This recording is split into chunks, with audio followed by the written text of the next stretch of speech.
धन के देवता कुबेर देव की 10 खास बातें। धन के देवता कुबेर देव की 10 खास बातें। दोस्तों, पुलस्त्य पुलह स्थिति को ब्रह्मा के मानस पुत्रों में से एक माना जाता है। कर्दम प्रजापति की कन्या अभी गुरुवार से इनका विवाह हुआ था। कहते हैं कि यह धन खनल के राजा दक्ष के दामाद और भगवान शिव शंकर के साढ़ू थे। इनकी दूसरी पत्नी उर्मिला थी। पूर्ण सत्य और एडविना के पुत्र विश्रवा थे और विश्वास के पुत्र रावण और कुबेर थे। विश्व की पहली पत्नी भारतवर्ष की पुत्री देवांगना थी, जिनके पुत्र कुबेर हुए। विश्व की दूसरी पत्नी दैत्यराज सुमाली की पुत्री हंसी थी, जिसकी संतानें रावण, कुंभकर्ण, अधिवेशन और शूर्पणखा आर्थिक खरदूषण कुंभ। इन्हीं अहिरावण और कुबेर रावण के सगे भाई बहन नहीं थे। भारतीय पौराणिक कथाओं में वर्णित पात्रों और उनके संबंधों का एक पेचीदा विवरण है। इसमें कुछ छोटे छोटे भ्रम हैं, जिन्हें स्पष्ट करना उपयोगी हो सकता है। 1. पुलस्त्य ऋषि, यह ब्रह्मा के मानस पुत्र माने जाते हैं। पुलस्त्य ने कर्दम ऋषि की पुत्री हविर्भू से विवाह किया, जिनसे उनके पुत्र विश्रवा हुए। 2. विश्रवा, पुलस्त्य के पुत्र विश्रवा की 2 पत्नियां थीं। पहली पत्नी इर्विड़ा देवांगना से उनका पुत्र कुबेर हुआ। दूसरी पत्नी कैकेसी थी, जो दैत्यराज सुमाली की पुत्री थी। कैकेसी से रावण, कुंभकर्ण, विभीषण और शूर्पणखा का जन्म हुआ। 3. रावण और कुबेर का संबंध। रावण और कुबेर दोनों विश्रवा के पुत्र थे, लेकिन उनकी माताएं अलग थीं। इस कारण रावण और कुबेर सगे भाई नहीं थे, बल्कि सौतेले भाई थे। 4. कुबेर को धन के देवता और यक्षों के राजा माना जाता है। उनका निवास स्थल अलकापुरी है। 5. रावण लंका का राजा बना और उसने अनेक असुरों और दैत्यों के साथ मिलकर एक विशाल साम्राज्य स्थापित किया। आइए इसे पौराणिक दृष्टिकोण से थोड़ा और विस्तार से समझते हैं। 1. कुबेर का परिचय। हिंदू धर्म में कुबेर को धन के देवता और देवताओं के कोषाध्यक्ष के रूप में पूजा जाता है। वे यक्षों के राजा माने जाते हैं और उनकी राजधानी अलकापुरी है, जो हिमालय के पास स्थित है। कुबेर भगवान शिव के परम भक्त हैं और उन्हें उत्तर दिशा के दिक्पाल, रक्षक के रूप में भी सम्मानित किया जाता है। 2. पौराणिक महत्व और पूजा। दीपावली और धनतेरस के अवसर पर कुबेर की विशेष पूजा की जाती है। इस दिन देवी लक्ष्मी, श्री गणेश और कुबेर की पूजा से आर्थिक समृद्धि की प्राप्ति का आशीर्वाद माना जाता है। कुबेर की पूजा विशेष रूप से कार्तिक शुक्ल प्रतिपदा पर भी की जाती है, जिसे गोवर्धन पूजा के रूप में मनाया जाता है। 3. यक्षों के राजा। कुबेर को यक्षों का राजा कहा गया है और यक्षों को धन और समृद्धि से जोड़कर देखा जाता है। पौराणिक कथाओं के अनुसार दीपावली की रात कुबेर अपने यक्षों और यक्षिणियों के साथ आनंद और हास परिहास में समय बिताते हैं। 4. कुबेर और राक्षस संबंध। कुबेर को रावण का सौतेला भाई माना जाता है। कुबेर के पिता विश्रवा थे, जिनसे कुबेर का जन्म हुआ।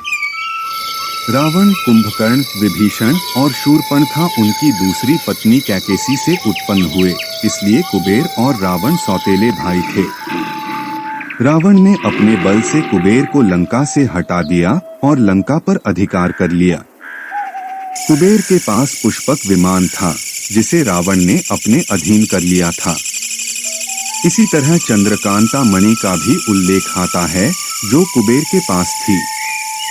5. कुबेर और मंदिरों में उनकी उपस्थिति। कई प्राचीन मंदिरों में कुबेर की मूर्तियां पाई जाती हैं, जो उनकी धन के रक्षक के रूप में भूमिका को दर्शाती हैं। यह विश्वास किया जाता है कि कुबेर मंदिरों के खजाने की सुरक्षा करते हैं। 6. कुबेर और लक्ष्मी। समय के साथ दीपावली का त्योहार कुबेर की बजाय माता लक्ष्मी के पूजा पर्व के रूप में मनाया जाने लगा, क्योंकि देवी लक्ष्मी का प्रभाव देवताओं और मानव जाति दोनों में अधिक व्यापक माना गया। कुबेर धन के प्रतीक हैं, जबकि लक्ष्मी धन, वैभव और समृद्धि की देवी हैं, जो व्यापक रूप से हिंदू समाज में पूजित होती हैं। यह कथा कुबेर के पूर्वजन्म की एक दिलचस्प जनश्रुति है, जिसमें उन्हें पहले जन्म में एक चोर के रूप में वर्णित किया गया है। यह कहानी इस प्रकार है। 1. पूर्वजन्म में चोर का जीवन। लोक कथाओं के अनुसार कुबेर का पूर्वजन्म एक चोर के रूप में हुआ था। वे ऐसे चोर थे जो देव मंदिरों में भी चोरी करने से नहीं हिचकिचाते थे। एक बार चोरी करने की योजना से वे एक शिव मंदिर में गए, जहां खजाना छुपा हुआ था। 2. दीपक जलाना और शिव की कृपा। चोरी के दौरान कुबेर ने मंदिर में दीपक जलाया ताकि वे अंधेरे में खजाना आसानी से देख सकें। परंतु बार बार हवा के झोंके से दीपक बुझ जाता और वे उसे फिर जलाते। यह क्रम कई बार दोहराया गया। इसे देखकर भगवान शिव को लगा कि कुबेर उन्हें श्रद्धा से दीप अर्पित कर रहे हैं। भोलेनाथ ने इसे अपनी पूजा समझ लिया और कुबेर की इस दीप आराधना से प्रसन्न होकर उन्हें अगले जन्म में धनपति बनने का वरदान दिया। 3. ब्रह्मा का आशीर्वाद। भगवान शिव के वरदान के बाद अगले जन्म में भगवान ब्रह्मा ने कुबेर को देवताओं के कोषाध्यक्ष का पद और समस्त संपत्ति का स्वामित्व सौंप दिया। इस प्रकार कुबेर धन के देवता और यक्षों के राजा बने। 4. पुष्पक विमान और चंद्रकांता मणि। कुबेर को ब्रह्मा द्वारा कई दिव्य वस्तुएं भी प्राप्त हुई, जिनमें पुष्पक विमान और चंद्रकांता मणि प्रमुख हैं। यह विमान इच्छानुसार कहीं भी जा सकता था और कुबेर का प्रमुख वाहन माना जाता था। बाद में रावण ने कुबेर से ये विमान और मणि दोनों हथिया लिए थे। इसमें कुबेर की भक्ति और उनके परिवार का उल्लेख मिलता है, जो उनके जीवन के कई पहलुओं को दर्शाता है। आइए इसे विस्तार से समझते हैं। 1. भिक्षु से धनपति बनने की कथा। एक मान्यता के अनुसार कुबेर पहले गरीब और भिक्षु के समान जीवन जीते थे, परंतु देवी भगवती की कठिन आराधना और शिव की कृपा से उन्हें धनपति और सभी निधियों का स्वामी बनने का आशीर्वाद प्राप्त हुआ। 2. कुबेर का परिवार। कुबेर का विवाह मूल सिद्धांतों की पुत्री से हुआ था। उनके 2 पुत्र थे, नल कुबेर और मणिग्रीव। दोनों पुत्र कुबेर के साथ अलकापुरी में रहते थे। कुबेर की पुत्री मीनाक्षी भी उल्लेखनीय है। मीनाक्षी का विवाह नहीं हुआ, लेकिन परिवार में उनकी प्रमुख भूमिका मानी जाती है। नल कुबेर की पत्नी अप्सरा रंभा थी, जो स्वर्ग की सबसे सुंदर अप्सराओं में गिनी जाती थी। 3. रावण का श्राप। एक कथा के अनुसार रावण ने अप्सरा रंभा पर बुरी दृष्टि डाली थी। इसे देखकर नलकुबेर ने रावण को श्राप दिया कि वह किसी स्त्री का अपहरण या उसे वश में तब तक नहीं कर पाएगा जब तक वह स्वयं उसकी इच्छा न हो। यदि रावण इस श्राप का उल्लंघन करता तो उसका मस्तक फटने का श्राप था। यह श्राप आगे चलकर सीता के हरण के समय रावण के लिए महत्वपूर्ण साबित हुआ, क्योंकि सीता ने उसकी इच्छा को ठुकरा दिया था। 4. नलकुबेर और मणिग्रीव का श्राप। एक अन्य कथा में नलकुबेर और मणिग्रीव को ऋषि नारद ने श्राप दिया था कि वे पेड़ के रूप में जन्म लेंगे, क्योंकि दोनों अपने ऐश्वर्य में लीन होकर अशिष्ट व्यवहार कर रहे थे। भगवान श्री कृष्ण ने अपने बालपन में इस श्राप से उन्हें मुक्त किया था। मुक्ति के बाद दोनों अपने पिता कुबेर के पास अलकापुरी में लौट आए। 5. कुबेर की दिशा। वास्तु शास्त्र के अनुसार घर की उत्तर दिशा कुबेर की दिशा मानी जाती है। इसे सही और स्वच्छ रखना बहुत शुभ होता है। ऐसा माना जाता है कि उत्तर दिशा की सकारात्मक स्थिति से घर में सुख, शांति और समृद्धि बनी रहती है। इस दिशा में की गई सजावट और सकारात्मक ऊर्जा का प्रवाह कुबेर की कृपा को आकर्षित करता है। कुबेर की मूर्ति को घर में रखने के लिए वास्तुशास्त्र में कुछ महत्वपूर्ण दिशा निर्देश दिए गए हैं। इन निर्देशों का पालन करने से घर में सकारात्मक ऊर्जा और धन समृद्धि का वास होता है। आइए जानते हैं कि कुबेर की मूर्ति कैसी होनी चाहिए और उसे कहाँ रखना सबसे शुभ माना गया है। 1. दिशा। उत्तर दिशा को कुबेर की दिशा माना गया है। वास्तुशास्त्र के अनुसार घर की उत्तर दिशा में कुबेर की मूर्ति या तस्वीर रखने से आर्थिक समृद्धि और खुशहाली बढ़ती है। 2. धातु। कुबेर की मूर्ति को पीतल, ब्रास, चांदी या सुनहरी धातु से बने रखना शुभ माना जाता है। पीतल की मूर्ति विशेष रूप से धन आकर्षित करने और स्थायित्व लाने में मानी जाती है। सोने की या सोने के रंग की मूर्ति भी बहुत शुभ होती है, परंतु इसे आसानी से सभी घरों में रखा जा सकता है। 3. रंग। कुबेर की मूर्ति में सुनहरा या पीला रंग प्रमुख हो तो अच्छा माना जाता है, क्योंकि ये रंग संपन्नता और ऐश्वर्य के प्रतीक हैं। कुछ लोग हरे रंग की मूर्ति का भी चुनाव करते हैं, क्योंकि हरा रंग समृद्धि और उन्नति का प्रतीक है। 4. मूर्ति की मुद्रा। कुबेर की मूर्ति को ऐसी मुद्रा में रखना चाहिए जहां वे शांत और सुखी मुद्रा में विराजमान हो, जैसे कि हंसते हुए या धन से भरे पात्र के साथ। इससे सकारात्मक ऊर्जा का प्रवाह होता है। ध्यान रखें कि मूर्ति बहुत छोटी न हो और इसमें उनके हाथों में कुछ निधियों का प्रतीक दिखाया गया हो, जैसे धन का पात्र या अन्य शुभ चिन्ह।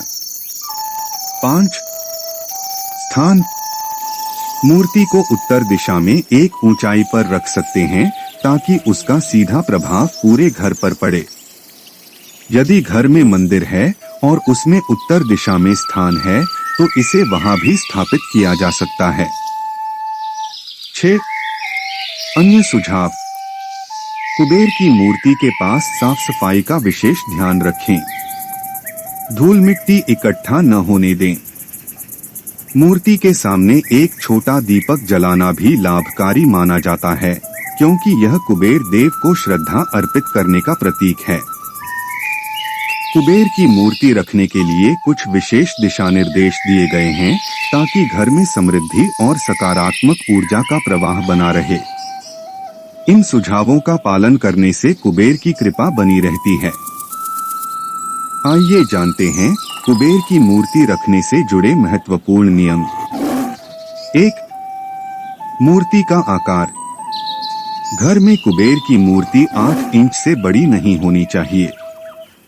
यह अधिकतम आकार माना गया है, क्योंकि बहुत बड़ी मूर्ति से घर की ऊर्जा पर विपरीत असर हो सकता है। 8. कुबेर की मूर्ति का आकार 8 इंच या उससे कम रखने का ही सुझाव है। 2. धातु का चयन। कॉपर, तांबे की मूर्ति को कुबेर के लिए शुभ नहीं माना गया है, इसलिए तांबे की मूर्ति को पूजा घर या उत्तर दिशा में नहीं रखना चाहिए। मिक्स मटेरियल की मूर्तियों का भी प्रयोग न करें, जैसे प्लास्टिक और अन्य मिश्रित पदार्थों से बनी मूर्तियां। यह वास्तुशास्त्र के अनुसार शुभ नहीं मानी जाती। 3. अनुशंसित सामग्री। मार्बल, संगमरमर की मूर्तियां कुबेर के लिए बहुत शुभ मानी जाती हैं और इन्हें घर में रखना लाभकारी होता है। स्टोन, पत्थर से बनी मूर्तियां भी शुभ होती हैं। मिट्टी की मूर्तियां भी कुबेर पूजा के लिए उपयुक्त मानी जाती हैं, क्योंकि यह प्राकृतिक होती हैं और सकारात्मक ऊर्जा का संचार करती हैं। 4. स्थापन दिशा। कुबेर की मूर्ति उत्तर दिशा में रखें, क्योंकि यह कुबेर की दिशा मानी जाती है। इससे धन समृद्धि और घर में सुख शांति का आशीर्वाद प्राप्त होता है। यदि पूजा घर में उत्तर दिशा में स्थान हो तो कुबेर की मूर्ति वहां भी स्थापित की जा सकती है। 5. सफाई और पूजा। कुबेर की मूर्ति के आसपास हमेशा साफ सफाई का ध्यान रखें और धूल मिट्टी न जमने दें। मूर्ति के पास दीपक या अगरबत्ती जलाना शुभ माना जाता है, क्योंकि इससे सकारात्मक ऊर्जा का संचार होता है और देवता की कृपा प्राप्त होती है। कुबेर की मूर्ति को घर में उत्तर या उत्तर पूर्व दिशा में रखते समय वास्तुशास्त्र के कुछ महत्वपूर्ण निर्देशों का पालन करना आवश्यक है, ताकि सकारात्मक ऊर्जा का प्रवाह बना रहे और मूर्ति से लाभ प्राप्त हो सके। यहाँ कुछ आवश्यक नियम दिए गए हैं। 1. कॉपर, तांबा या मेटल की मूर्ति से परहेज। कुबेर की मूर्ति को किसी भी धातु, विशेषकर तांबे से बनी मूर्ति को उत्तर या उत्तर पूर्व दिशा में नहीं रखना चाहिए। यह दिशा मेटल की मूर्तियों के लिए उपयुक्त नहीं मानी जाती है। 2. क्लटर, गंदगी से दूरी। कुबेर की मूर्ति के आसपास कहीं भी क्लटर, कूड़ा कचरा या गंदगी नहीं होनी चाहिए। यह ध्यान रखें कि मूर्ति का स्थान साफ और व्यवस्थित हो। आसपास गंदे कपड़े, जूते या अन्य बेकार वस्तुएं जमा न हो, क्योंकि इससे नकारात्मक ऊर्जा उत्पन्न हो सकती है। 3. डाइनिंग एरिया का परहेज। कुबेर की मूर्ति के सामने या आसपास डाइनिंग टेबल नहीं होना चाहिए। ड्राइंग और डाइनिंग एरिया अक्सर साथ बने होते हैं, लेकिन यह ध्यान रखें कि कुबेर की मूर्ति के पास डाइनिंग टेबल न हो। पूजा के स्थान पर भोजन का स्थान रखने से ऊर्जा का प्रवाह बाधित हो सकता है, जो वास्तु के अनुसार उचित नहीं है। 4. स्थान और वातावरण का ध्यान। अगर आप पूजा घर के बाहर कहीं उत्तर दिशा में कुबेर की मूर्ति रख रहे हैं, तो इसे साफ सुथरे और शांति वाले स्थान पर रखें। यह भी सुनिश्चित करें कि मूर्ति के आसपास पर्याप्त रोशनी और सकारात्मक माहौल हो, ताकि धन और समृद्धि का संचार बना रहे। कुबेर की मूर्ति से जुड़े कुछ महत्वपूर्ण वास्तु नियम हैं, जिनका पालन करना लाभकारी होता है। आपके द्वारा पूछे गए कुछ प्रमुख बिंदुओं का उत्तर यहाँ दिया गया है। 1. कुबेर की मूर्ति गिफ्ट न करें। कुबेर की मूर्ति गिफ्ट में देने की सलाह नहीं दी जाती। मान्यता है कि यदि कोई व्यक्ति कुबेर की मूर्ति किसी को उपहार में देता है, तो उस व्यक्ति को आर्थिक नुकसान हो सकता है। मूर्ति लेने वाले को इसका लाभ मिलता है, परंतु देने वाले की आर्थिक स्थिति पर विपरीत असर पड़ने का विश्वास है। इसलिए कुबेर की मूर्ति उपहार में न देने का सुझाव दिया जाता है। 2. मूर्ति की दिशा। कुबेर की मूर्ति को हमेशा साउथ फेसिंग रखना चाहिए, यानी मूर्ति का मुख दक्षिण दिशा की ओर होना चाहिए। कुबेर की मूर्ति को वेस्ट फेसिंग, पश्चिम मुख या किसी अन्य दिशा में रखना शुभ नहीं माना जाता है। यह नियम इसलिए है ताकि कुबेर की मूर्ति से धन की ऊर्जा पूरे घर में फैल सके। 3. ध्यान देने योग्य अन्य बातें। मूर्ति के आसपास साफ सफाई का ध्यान रखें और नियमित रूप से पूजा करें। मूर्ति के सामने कोई भारी सामान न रखें, ताकि मूर्ति का पूरा प्रभाव घर में फैल सके। यदि इस वीडियो में कहीं कोई त्रुटि हो, तो हम आपसे क्षमा चाहते हैं। हर हर महादेव। दोस्तों, हमें उम्मीद है कि आज की वीडियो आपके लिए लाभदायक होगी। अगर वीडियो आपको पसंद आई हो, तो कृपया इसे लाइक करें और इसे अपने परिवार और दोस्तों के साथ अधिक से अधिक शेयर करें। अगर आप हमारे चैनल बलवीर कोट्स पर नए हैं, तो कृपया सब्सक्राइब करें और घंटी के बटन को दबाएं, ताकि आपको हमारी सभी नई वीडियोस की सूचनाएं सबसे पहले मिलें। महादेव जी का आशीर्वाद पाने के लिए कमेंट में हर हर महादेव लिखें। ओम नमः शिवाय। नमस्कार दोस्तों।